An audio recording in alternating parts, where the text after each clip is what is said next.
ಎಲ್ಲರಿಗೂ ಸಂಕ್ರಾಂತಿ ಹಬ್ಬದ ಹಾರ್ದಿಕ ಶುಭಾಶಯಗಳು.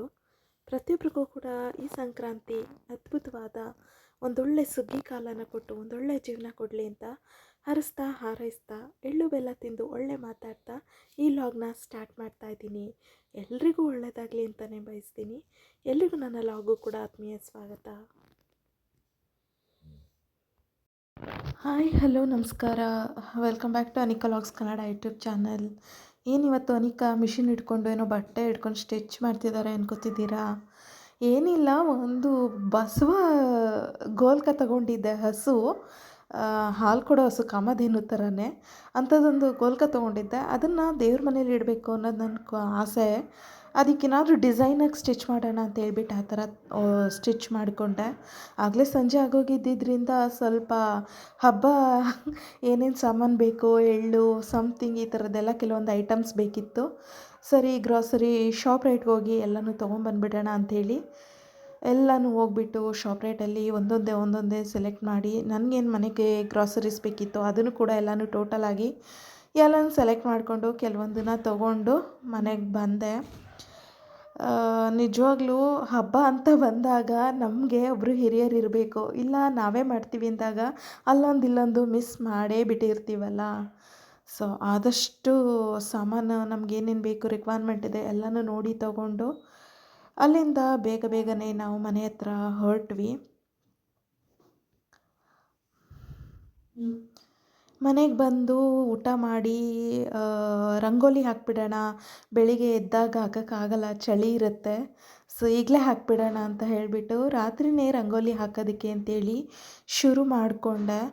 ಸೊ ನನಗೆ ದಿನಾ ರಂಗೋಲಿ ಹಾಕೋಕ್ಕಾಗಲ್ಲ, ಯಾಕಂದರೆ ನಮಗೆ ಅಲ್ಲಿ ವೆದರ್ ಹಾಗಿದೆ. ಅದ್ರ ಜೊತೆಗೆ ಸ್ವಲ್ಪ ರಂಗೋಲಿ ಹಾಕಬೇಕು ಅಂತಂದರೆ ಅಲ್ಲಿ ಇಲ್ಲಿ ಕೆಲಸ, ಅದು ಇದು, ಬೆಳಿಗ್ಗೆ ಏನಾದರೂ ಒಂದು ತೊಂದರೆ ಇದೆ. ಹಾಗಾಗಿ ನಾನು ದಿನ ರಂಗೋಲಿ ಹಾಕಲ್ಲ. ಹಬ್ಬ ಹರಿದಿನಗಳು ಬಂತು ಅಂದರೆ ಮಾತ್ರ ಮಸ್ತಾಗಿ ರಂಗೋಲಿ ಹಾಕ್ಬಿಡ್ತೀನಿ. ನನಗೆ ರಂಗೋಲಿ ಮೇಯ್ನ್ ಇಂಪಾರ್ಟೆಂಟು ಹಬ್ಬ ಅಂತ ಬಂದಾಗ. ನನ್ನ ಮಗ ನೋಡಿ,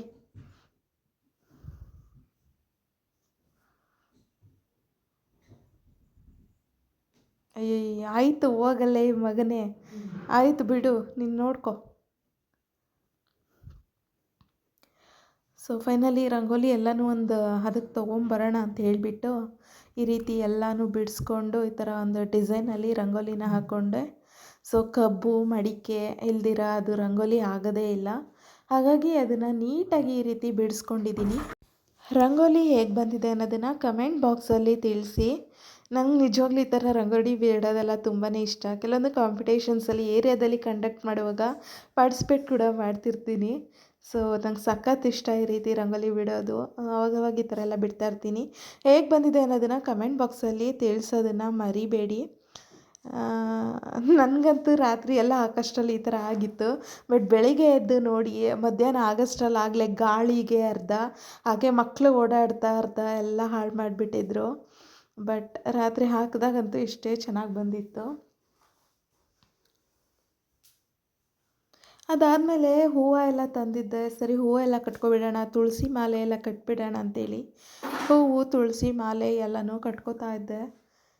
ಎಷ್ಟು ಕಟ್ಕೊಂಡ್ರು ಎಷ್ಟು ಇದು ಮಾಡಿದ್ರು ಹೂವು ಕಟ್ತಾ ಸಾಕಾಗೋಯ್ತು ನಿಜವಾಗ್ಲೂ.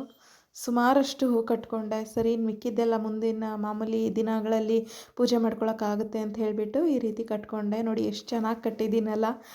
ನನಗಂತೂ ಹೂ ಕಟ್ಟೋದಂದ್ರೇ ತುಂಬ ಇಷ್ಟ. ತುಳಸಿ ಅಂತೂ ತುಂಬ ಫ್ರೆಶ್ ಆಗಿತ್ತು. ಸರಿ ಎಲ್ಲನೂ ತೊಗೊಂಡು ಈ ರೀತಿ ನೀಟಾಗಿ ಕಟ್ಕೊಂಡೆ. ಇಲ್ಲೇ ನಮ್ಮ ಮನೆ ಪಕ್ಕದಲ್ಲೇ ಖಾಲಿ ಜಾಗದಲ್ಲಿ ತುಳಸಿ ಗಿಡ ಕಿತ್ತು ಬೀಜ ಎಲ್ಲ ಉದುರಿಸಿದ್ನಲ್ವಾ, ಅಲ್ಲೇ ಚೆನ್ನಾಗಿ ಬಂದಿತ್ತು. ಅದನ್ನೇ ನೀಟಾಗಿ ಕಿತ್ತುಬಿಟ್ಟು ಕಟ್ಕೊಂಡಿದ್ದು.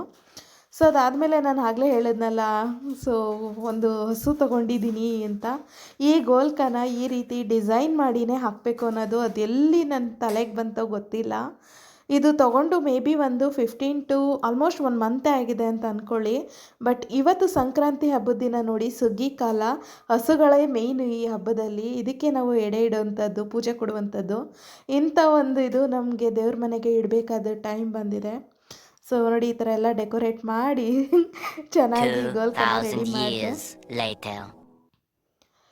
Welcome back to our channel. Morning ಎದ್ದು ನಾನು ಈ ರೊಟೀನನ್ನು ಸ್ಟಾರ್ಟ್ ಮಾಡ್ತಾ ಇದ್ದೀನಿ. ಸೊ ಬೆಳಿಗ್ಗೆನೇ ಎಲ್ಲ ಕುಕ್ಕಿಂಗ್ ಸ್ಟಾರ್ಟ್ ಮಾಡಿಬಿಡೋಣ ಅಂತ ಹೇಳಿಬಿಟ್ಟು ಒಂದು ಸಣ್ಣ ಕುಕ್ಕರ್ಗೆ ಒಂದಷ್ಟು ಅವರೆಕಾಯಿ, ಕಡಲೆಕಾಯಿ ಹಾಗೆ ಒಂದು ಗೆಣಸನ್ನು ಹಾಕ್ಕೊಂಡಿದ್ದೀನಿ. ಶಾಸ್ತ್ರಕ್ಕೆ, ಪೂಜೆಗೆ, ದೇವ್ರ ಮುಂದೆ ಅಂತ ಹೇಳಿ ಬೇಯಿಸ್ಕೊತಿದ್ದೀನಿ. ಬಟ್ ನಾವು ನಿಜವಾಗ್ಲೂ ತಿನ್ನಲ್ಲ. ಅದೇನೋ ಗೊತ್ತಿಲ್ಲ, ಕೆಲವೊಂದನ್ನು ನಮಗೆ ತಿನ್ನೋದಕ್ಕೆ ದೇವರು ಬಾಯಿನೇ ಕೊಟ್ಟಿಲ್ವೋ ಏನೋ ಅದಂತೂ ಗೊತ್ತಿಲ್ಲ. ಬಟ್ ಆದಷ್ಟು ಕೆಲವೊಂದನ್ನು ತಿನ್ನಲ್ಲ. ಸೊ ಬಟ್ ದೇವ್ರಿಗಂತೂ ಇಡಲೇಬೇಕಲ್ಲ, ಈ ಹಬ್ಬದಲ್ಲಿ ಇದನ್ನೇ ಅಲ್ವಾ ಇಡೋದು. ಸರಿ ಅಂತೇಳಿ ಎಲ್ಲನೂ ಹಾಕಿ ಈ ಥರ ವಿಷಲ್ ಹೊಡ್ಸ್ಕೊತಾ ಇದ್ದೀನಿ. ಸೊ ಇದಾದಮೇಲೆ ನೆಕ್ಸ್ಟು ಪೊಂಗಲ್ಗೆ ರೆಡಿ ಮಾಡ್ಕೊಳ್ಳೋಣ ಅಂತ ಹೇಳ್ಬಿಟ್ಟು ಹೆಸರುಬೇಳೆನೂ ರೈಸ್ನೂ ಹಾಕೋತಾ ಇದ್ದೀನಿ. ಮೊದಲಿಗೆ ಹೆಸರುಬೇಳೆನ ಫ್ರೈ ಮಾಡ್ಕೊಳ್ಳೋಣ ಅಂತೇಳಿ ಕುಕ್ಕರ್ನ ಇಟ್ಟು ಕುಕ್ಕರ್ಗೆ ಒಂದು 2ರಿಂದ 3 ಸ್ಪೂನಷ್ಟು ತುಪ್ಪನ ಹಾಕೋತಾ ಇದ್ದೀನಿ. ಸೊ ತುಪ್ಪ ಕರಗಿದ ಮೇಲೆ ಅದಕ್ಕೆ ಹೆಸರುಬೇಳೆನ 1 ಕಪ್ಪಷ್ಟು ಹಾಕೋತಾ ಇದ್ದೀನಿ. ನಾನಿಲ್ಲಿ ಸ್ವೀಟ್ ಪೊಂಗಲ್, ಖಾರ ಪೊಂಗಲ್ ಎರಡಕ್ಕೂ ಒಂದೇ ಸರಿ ರೈಸ್ನ ಇಟ್ಕೋತೀನಿ. ಹಾಗಾಗಿ 1 ಕಪ್ಪಷ್ಟು ರೈಸ್ನ ನೀಟಾಗಿ ಹಾಕ್ಕೊಂಡು ಚೆನ್ನಾಗಿ ತುಪ್ಪದಲ್ಲಿ ಒಂದು 5 ನಿಮಿಷ ಫ್ರೈ ಮಾಡ್ತೀನಿ. ಈ ಥರ ಮಾಡಿದ್ರೇ ಆ ಪೊಂಗಲ್ನ ಘಮ ಚೆನ್ನಾಗಿ ಬರೋದು. ಸ್ವೀಟ್ ಪೊಂಗಲ್ಗಂತೂ ಅದ್ಭುತವಾಗಿ ಆಗೋದು. ಖಾರ ಪೊಂಗಲ್ಗೆ ಹೇಗನ್ಸುತ್ತೋ ಅದು ಬೇರೆ ವಿಚಾರ, ಬಟ್ ಸ್ವೀಟ್ ಪೊಂಗಲ್ಗಂತೂ ಈ ರೀತಿ ಹುರಿದು ಹಾಕೋದ್ರಿಂದ ತುಂಬ ರುಚಿ ಬರುತ್ತೆ. ಸೊ ಈಗ ನೋಡಿ, ಅದೇ ಸೇಮ್ ಕ್ವಾಂಟಿಟಿ ಈಕ್ವಲ್ಲಾಗಿ ನಾನು 1 ಕಪ್ ರೈಸ್ನ ಹಾಕ್ಕೊಂಡಿದ್ದೀನಿ. ಈಕ್ವಲ್ 1 ಕಪ್ ರೈಸ್, 1 ಕಪ್ ಹೆಸರುಬೇಳೆ ಎರಡನ್ನೂ ಹಾಕಿ 3 ಕಪ್ಪಷ್ಟು ನೀರನ್ನು ಹಾಕೋತಾ ಇದ್ದೀನಿ. ಇಷ್ಟು ಹಾಕಿ ನೀಟಾಗಿ ನಾನು 1-2 ವಿಷಲನ್ನು ಹೊಡೆಸ್ಕೊತೀನಿ. ಯಾಕಂದರೆ ಹೆಸರುಬೇಳೆನೂ ಪೂರ್ತಿಯಾಗಿ ಹಾಗೆ ಅನ್ನನೂ ಕೂಡ ಪೂರ್ತಿ ಸಾಫ್ಟಾಗಿ ಉದುರಾಗಿ ಬರಬೇಕು. ತುಂಬ ಗಟ್ಟಿನೂ ಆಗಬಾರ್ದು ಅಥವಾ ತುಂಬ ಅಕ್ಕಿ ಥರನೂ ಇರಬಾರ್ದು. ಹಾಗಾಗಿ ನಾನು ಈ ಥರ 1 ಕಪ್ ಎಕ್ಸ್ಟ್ರಾ ಹಾಕಿ ವಿಷಲನ್ನು ಹೊಡೆಸ್ಕೊತಾ ಇದ್ದೀನಿ. 1-2 ವಿಷಲ್ ಆದರೆ ಸಾಕು. ಅಷ್ಟರಲ್ಲಿ ಪಲ್ಯಕ್ಕೆಲ್ಲ ರೆಡಿ ಮಾಡ್ಕೊಂಡು ಬಿಡೋಣ ಅಂತೆಲ್ಲ ಅಂದ್ಕೊಂಡು ಕೆಲವೊಂದಷ್ಟು ತರಕಾರಿಗಳನ್ನ ತಂದಿದ್ದೆ. ತರಕಾರಿಗಳಲ್ಲಂತೂ ಚಾಯ್ಸು ಎಲ್ಲ ಥರ ತರಕಾರಿಗಳನ್ನು ಸ್ವಲ್ಪ ತಗೊಬಂದಿದ್ದೀನಿ.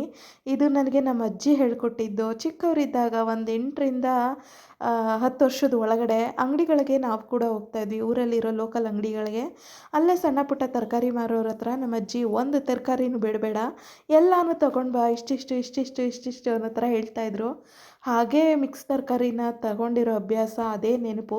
ಪ್ರತಿ ಸಂಕ್ರಾಂತಿಲೂ ನಾನು ಈ ಥರ ಎಲ್ಲ ತರಕಾರಿಗಳನ್ನೂ ಮಿಕ್ಸ್ ಸ್ವಲ್ಪನಾದರೂ ಹಾಕಿಬಿಟ್ಟು ಹುಳಿನ ಮಾಡ್ಕೊಳ್ತೀನಿ. ಸೊ ಎಲ್ಲ ತರಕಾರಿಗಳನ್ನೂ ಕಟ್ ಮಾಡ್ಕೊಳ್ಳೋಣ ಅಂಥೇಳಿ ಬದನೆಕಾಯಿ, ಸೀಮೆ ಬದನೆಕಾಯಿ, ಹಾಗೆ ತೊಂಡೆಕಾಯಿ, ದಪ್ಪ ಮೆಣಸಿನ್ಕಾಯಿ, ಬೀನ್ಸು, ಗೆಡ್ಡೆಕೋಸು, ಮೂಲಂಗಿ, ಹಾಗೆ ಅವರೆಕಾಳು, ಗೋರಿಕಾಯಿ ಪ್ರತಿಯೊಂದನ್ನು ನಾನು ಈ ಥರ ನೀಟಾಗಿ ಎಲ್ಲನೂ ಕಟ್ ಮಾಡಿಕೊಂಡು ನೋಡಿ ಎಷ್ಟು ತರಕಾರಿ ಆಗಿದೆ. ಸೊ ಪ್ರತಿಯೊಂದು ಈ ಥರ ತರಕಾರಿನ ನನಗೆ ಗೊತ್ತಿರೋ ಹಾಗೆ ನಾನು ಸುಮಾರು ಲಾಗ್ಗಳಲ್ಲಿ ನೋಡಿದ್ದೀನಿ. ಕೆಲವರು ಷಷ್ಠಿ ದಿನ ಮಾಡ್ತಾರೆ, ಸುಬ್ರಹ್ಮಣ್ಯ ಷಷ್ಠಿ ದಿನ ಈ ಥರ ಎಲ್ಲ ಖಾರನೂ ಹಾಕಿಬಿಟ್ಟು ಹುಳಿ ಮಾಡ್ತಾರೆ. ಬಟ್ ನಮ್ಮಲ್ಲಿ ನಡೆದು ಬಂದಿರೋದು ಈ ಸಂಕ್ರಾಂತಿ ಹಬ್ಬದಲ್ಲಿ. ಸೊ ಇದನ್ನೆಲ್ಲನೂ ಮಾಡಿಕೊಂಡು ನೆಕ್ಸ್ಟ್ ಪೊಂಗಲ್ಗೂ ಕೂಡ ರೆಡಿ ಮಾಡ್ಕೊಬಿಡೋಣ ಅಂತೇಳಿ, ಅನ್ನ ವಿಷಲ್ ಆಗಿತ್ತಲ್ವ, ಖಾರ ಪೊಂಗಲ್ ಮಾಡೋಣ ಅಂತ ಹೇಳಿಬಿಟ್ಟು ಹಾಗೆ ಸ್ವೀಟ್ ಪೊಂಗಲ್ನೂ ಕೂಡ ಮಾಡ್ಕೊಬಿಡೋಣ ಅಂತ ಕೊಬ್ಬರಿ ಕೂಡ ಸ್ವಲ್ಪ ತುರ್ಕೋತಾ ಇದ್ದೀನಿ. ಸ್ವೀಟ್ ಪೊಂಗಲ್ಗೆ ಕೊಬ್ಬರಿ ಇದ್ದರೆ ತುಂಬ ಟೇಸ್ಟಿಯಾಗಿ ಬರುತ್ತೆ. ಹಾಗಾಗಿ ಸೊ ನೋಡಿ ರೈಸ್ ಎಷ್ಟು ಉದುದ್ರಾಗಿ ಸಾಫ್ಟಾಗಿ ಮೆತ್ತಗೆ ಚೆನ್ನಾಗಿ ಬಂದಿದೆ ಅಂತ. ಸೊ ಇದು ನೀಟಾಗಿ ಈ ರೀತಿ ಬಿಸಿ ಮಾಡಿಕೊಂಡು ಒಂದು ಪಾತ್ರೆನ ಸಪ್ರೇಟಾಗಿಟ್ಟು ಅದಕ್ಕೆ ಒಂದು 5 ಸ್ಪೂನಷ್ಟು ಆರ್ಗ್ಯಾನಿಕ್ ಬೆಲ್ಲದ ಪೌಡ್ರನ್ನ ಹಾಕಿ ಕುದಿಸ್ಕೊತಾ ಇದ್ದೀನಿ. ಡೈರೆಕ್ಟಾಗೆ ಹಾಕ್ಬೋದಿತ್ತು ಪೌಡ್ರನ್ನ, ಬಟ್ ಅದರಲ್ಲೂ ಕಲ್ಲಿರುತ್ತೋ ಇಲ್ವೋ ಅಂತ ಡೌಟ್ ಇತ್ತು. ಹಾಗಾಗಿ ಒಂದು ಸರಿ ಚೆಕ್ ಮಾಡಿಕೊಂಡೆ. ಸೊ ಅದಾದಮೇಲೆ ನೆಕ್ಸ್ಟು ಒಂದು ಪಾತ್ರೆಗೆ ತುಪ್ಪ ಹಾಕಿ, ಗೋಡಂಬಿ ದ್ರಾಕ್ಷಿನ ಹಾಕಿ, ಸ್ವಲ್ಪ ಕೊಬ್ಬರಿ ಹಾಕಿ, ಹಾಗೆ ಆಗಿರುವಂಥ ರೈಸ್ನು ಕೂಡ ಹಾಕಿ ಚೆನ್ನಾಗಿ ಒಂದು 5 ನಿಮಿಷ ಈ ಥರ ಮಿಕ್ಸಪ್ ಮಾಡಿಕೊಂಡು ಬಿಸಿ ಮಾಡ್ಕೊತಾ ಇದ್ದೀನಿ. ಹಾಗೆ ನೆಕ್ಸ್ಟು ಕುದಿದಿರೋಂಥ ಬೆಲ್ಲನ ಈ ರೀತಿ ಹಾಕ್ಕೊಂಡು ಮಿಕ್ಸ್ ಮಾಡಿಕೊಂಡೆ. ಬಟ್ ಸ್ವಲ್ಪ ಆದರೂ ಬಂದೇ ಬರುತ್ತೆ ಅನ್ನೋದು ಇದಕ್ಕೆ ಹೇಳೋದು. ಒಂದು ಸ್ವಲ್ಪ ಆದರೂ ಕಲ್ಲಿದ್ದೇ ಇರುತ್ತೆ, ಸೋಸ್ಕೊಳ್ಳೋದು ಇಂಪಾರ್ಟೆಂಟು. ಸೊ ನೋಡಿ ಈಗ ರೈಸ್ ಅಂತೂ ನೀಟಾಗಿ ಬೆಲ್ಲದ ಜೊತೆ ಮಿಕ್ಸಪ್ ಆಯಿತು. ತುಂಬ ಸಾಫ್ಟಾಗಿ ತುಂಬ ಚೆನ್ನಾಗಿದೆ. ಸೊ ಸ್ವೀಟ್ ಪೊಂಗಲ್ ರೆಡಿ ಆಯಿತು. ಖಾರ ಪೊಂಗಲ್ ರೆಡಿ ಮಾಡ್ಕೊಳ್ಳೋಣ ಅಂತ ಹಾಗೆ ಕೊಬ್ಬರಿನ ಮತ್ತೆ ಎಲ್ಲ ತುರ್ಕೊಳ್ತಾ ಇದ್ದೆ. ಜಾಸ್ತಿ ಏನೋ ಕ್ವಾಂಟಿಟಿ ಬೇಕಾಗಲ್ಲ, ಒಂದು ಸ್ವಲ್ಪ ಮೇಲೆ ಉದುರಿಸೋಕೆ ರುಚಿ ಕೊಡುತ್ತೆ ಅಂತೇಳಿ ಅಷ್ಟೇ. ಸೊ ಕೊಬ್ಬರಿ, ಬೆಳ್ಳುಳ್ಳಿ, ಹಾಗೆ ಹಸಿಮೆಣ್ಸಿನ್ಕಾಯಿ, ಶುಂಠಿ, ಕರಿಬೇವಿನ ಸೊಪ್ಪು, ಕೊತ್ತಂಬರಿ ಸೊಪ್ಪು ಇಷ್ಟೇ ಇದಕ್ಕೆ ಹಾಕುವಂಥದ್ದು. ಸೊ ಒಂದು ಪಾತ್ರೆನ ತೊಗೊಂಡು ಅದಕ್ಕೆ ಆಯಿಲ್ನ ಹಾಕಿ, ಆಯಿಲೆಲ್ಲ ಬಿಸಿ ಆದಮೇಲೆ ಸಾಸಿವೆ, ಜೀರಿಗೆ, ಕಾಳುಮೆಣಸು, ಕರಿಬೇವಿನ ಸೊಪ್ಪು, ಒಣಮೆಣಸಿನ್ಕಾಯಿ, ಹಸಿಮೆಣಸಿನ್ಕಾಯಿ, ಬೆಳ್ಳುಳ್ಳಿ ಅಷ್ಟನ್ನು ಹಾಕಿ ಅದಾದಮೇಲೆ ನೆಕ್ಸ್ಟು ಶುಂಠಿನೂ ಹಾಕಿ ನೀಟಾಗಿ ಫ್ರೈ ಮಾಡ್ಕೋಬೇಕು. ಕಾಳುಮೆಣಸು ಜೀರಿಗೆ ಜಾಸ್ತಿ ಇದ್ದಷ್ಟು ರುಚಿ ಚೆನ್ನಾಗಾಗುತ್ತೆ, ಅದೇ ಮೇಯ್ನ್ ಈ ಪೊಂಗಲ್ಗೆ. ಸೊ ಇದಾದಮೇಲೆ ನೆಕ್ಸ್ಟ್ ಇದಕ್ಕೆ ನಾನು ಅರಿಶಿನ ಹಾಕೋತಾ ಇದ್ದೀನಿ. ಆಲ್ಮೋಸ್ಟ್ ಒಂದು ದೊಡ್ಡ ಸ್ಪೂನ್ ಹಾಕಿದ್ರೂ ಏನು ತೊಂದರೆ ಇಲ್ಲ.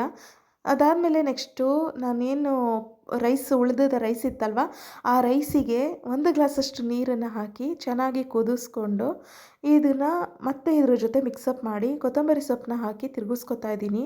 ಸೊ ನನಗೆ ಇದು ಇನ್ನೂ ಆಗಬೇಕು ಅಂದರೆ ಒಂದು 5 ನಿಮಿಷ ಈ ಥರ ಜಾಸ್ತಿ ನೀರನ್ನು ಸೇರಿಸಿ ಕುದಿಸ್ಕೋಬೋದು. ಇದಾದಮೇಲೆ ನಾನು ಉಪ್ಪು ಸ್ವಲ್ಪ ಕೊಬ್ಬರಿನ ಹಾಕಿ ಈ ಥರ ಚೆನ್ನಾಗಿ ತಿರುಗಿಸ್ಕೊಂಡೆ. ಪೊಂಗಲ್ ರೆಡಿ ಆಯಿತು. ಇಷ್ಟೇ ಸಿಂಪಲ್ ಇಂಗ್ರೀಡಿಯೆಂಟು, ತುಂಬ ಚೆನ್ನಾಗಿ ಸಾಫ್ಟಾಗಿ ಸ್ವಲ್ಪ ಖಾರವಾಗಿ ಚೆನ್ನಾಗಿ ಟೇಸ್ಟಾಗಿ ಬರುತ್ತೆ.